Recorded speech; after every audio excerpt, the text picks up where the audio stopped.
The tourism and hospitality sector also plays a key role in our economy, providing balanced regional growth and supporting nearly 240,000 jobs.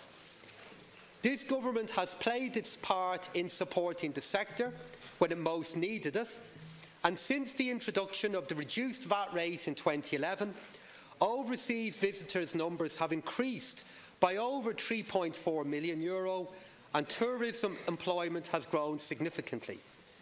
The tens of thousands of extra jobs created means the sector has never supported more employment than it does today. A government's decision to provide stimulus to the economy is often an easy one to make, and in the case of the tourism sector in 2011, the application of a reduced 9% VAT rate was justified. Judging when it's appropriate to withdraw stimulus measures is always more challenging. I gave a commitment in last year's finance bill to undertake an economic analysis of that rate. The review found that the reduced rate had done its job. I believe that in a new economic reality, where the economy is strong, growth is broadly balanced and full employment is within sight, it is appropriate to increase the rate of VAT in the tourism sector to 13.5% from January 2019. This measure will raise €466 million next year and allows me to achieve a number of priorities.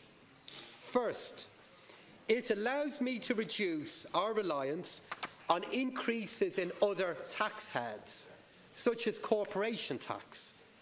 This is something I have consistently said that I would do. In addition, it underlines my commitment to responsibly manage our finances and to maintain a broad tax base. Secondly, these additional revenues raised through this measure will allow the reprioritisation and new expenditure in a number of key areas. It will allow us to provide more housing. It will allow us to invest in education, to invest in childcare, and contribute to the balancing of our books at a moment of national risk. This is responsible policy making.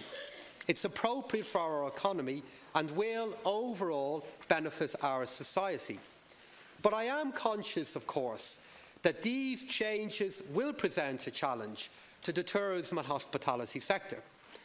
This is why I'm allocating €35 million to the Department of Transport, Tourism and Sport in order to provide more targeted supports for the sector